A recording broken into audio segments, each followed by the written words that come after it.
Hi everyone, I'm Georgina from She Might Be Loved and this is my first ever YouTube Q&A video. So I asked people on Twitter and Instagram, what would you ask me if I were doing a video? And I got some really lovely questions. The first one is from Lisa Jane. It says, I'd love to know how you got started with your freelancey stuff. So basically, whilst I was still working in Lush, I knew eventually I wanted to get into the whole freelance blogging sort of world, but I didn't think it had come along quite quickly. I started doing a part-time job for a brand called Face Theory. You'll still see them on Twitter because I basically followed everyone that I followed, so it has a really fun timeline on there. But I started working part-time for them, and then when it came to the accident, my car accident, the pain was just too much. I wasn't getting better anytime soon, no one could really help me, and at work it was just, I basically could not do shift work anymore. I couldn't lift shower gels. To say the least about the whole situation.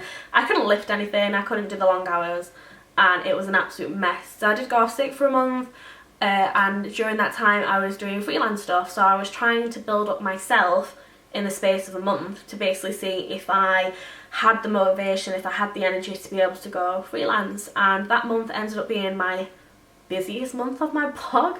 Not so far anymore because this October was a record breaker, thankfully, but last October was absolutely fantastic for me, and it really gave me the confidence that I needed after feeling so down about not being able to do my job to now pursue a different career.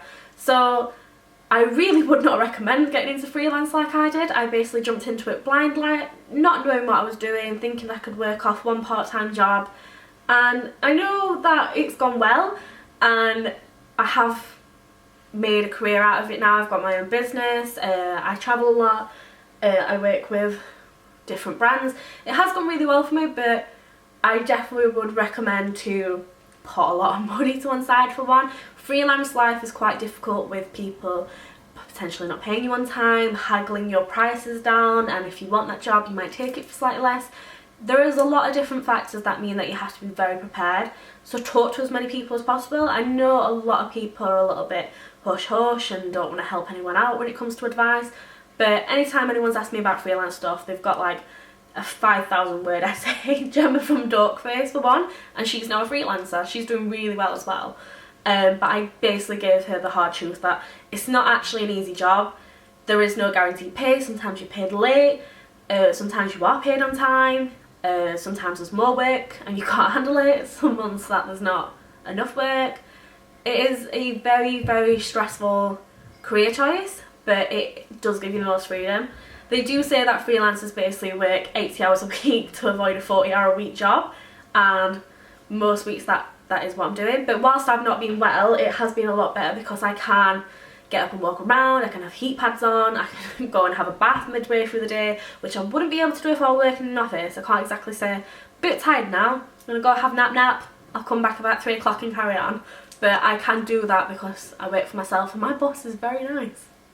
So my next question is from Kitty Chaos, and it is, what has been your proudest, biggest achievement in blogging, and what is the next big goal? So definitely I would say actually being able to do this as a job is my biggest achievement, because I did want to do that 3 or 4 years down the line, certainly not 1 year down the line, and after 2 years having a full-on business and doing this for a living. But yeah, that's definitely my proudest moment, actually being able to make money out of such a fun hobby and something that's made me so happy. And I've got so many friends now. I've got a real supportive group of people around me. I mean, it makes me and my family talk on hours on end for blog ideas. We watch vlogs at night. I mean, it's completely different to just working in retail and coming home and being unhappy. I mean, probably the proudest achievement is how happy it's made me and how happy I've become because of it.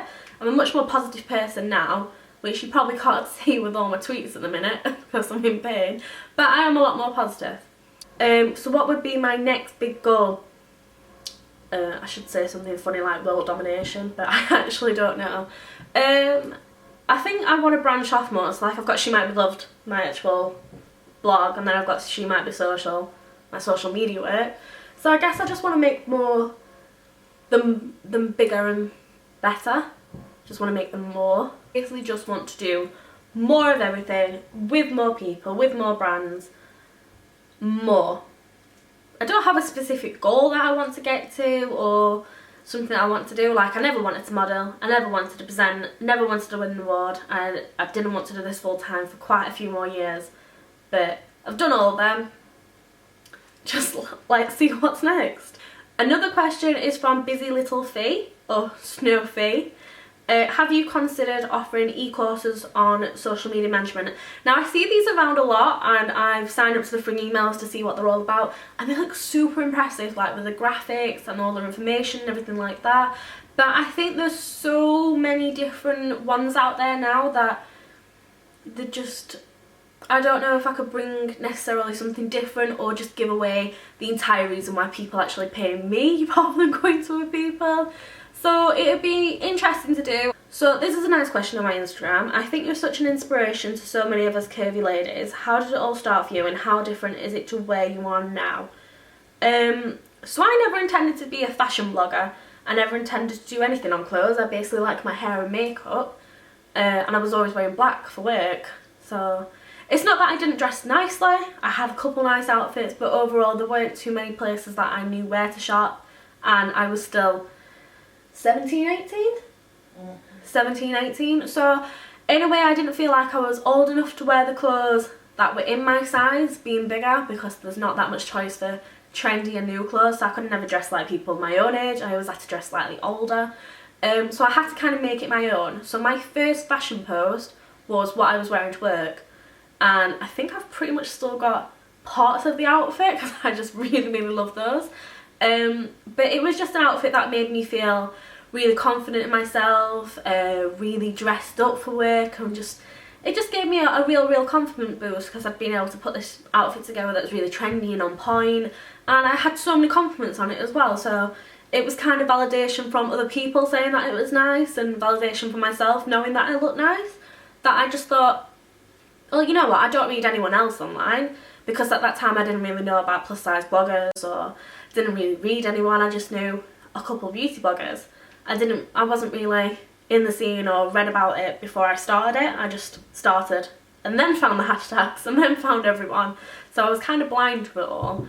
But I just started, and now, yeah. And now I work with different fashion brands. And then, as it is Christmas, I've got some Christmas themed questions. So what's your favourite holiday tradition? It is a new tradition, that I can't say that word properly, that I started last year. I bought my family Nerf guns last year. I just thought it'd be fun. But normally on Christmas Day we sit around in pyjamas, we eat food, we watch films, everyone goes to bed. So last year we thought we'd all get dressed up.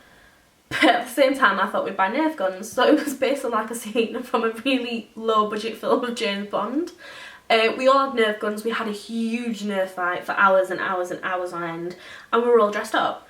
We still ate and had nap time and watched films, but it was just a little bit different. And this year we have bought bigger and better guns. I'll see if I can find one actually.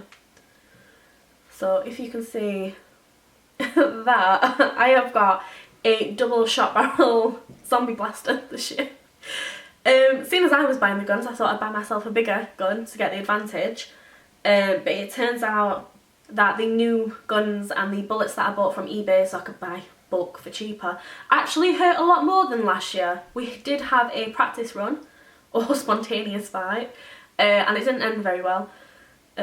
Nobody cried this time at least, but it didn't end very well. But I'm looking forward to Christmas Day. We've got my brother and his girlfriend round, obviously Alfie's here, and mum and dad, so there's 2 more of us, which means even more teams, and there's 3 floors of the house, so we'll see how that ends. Maybe I'll set a camera up somewhere and we'll have like a dad cam and a mum cam.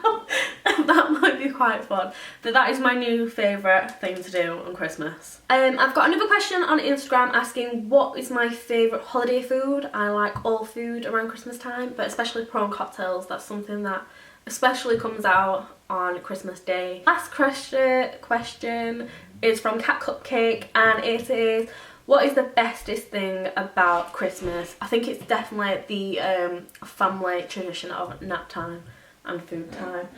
My mum's laughing, but generally about 4 o'clock on Christmas Day, we're just all watching. Either someone will go upstairs or it will just be dead silent downstairs. Like, you'll go upstairs, put your presents away, come back down. Dad's asleep with a pack of Pringles in his hand. Mum's asleep. Daniel's asleep. So I think we might have to bring like a mattress downstairs and put it on the floor and just all fall asleep and have nap time. Looking forward to this Christmas. We are 2 days away. I don't know when I'm going to be able to post this, hopefully before then, otherwise it would make no sense. But yeah, thank you for your questions, thank you for watching, and hopefully I can do another one of these soon. So bye for now and have a nice Christmas.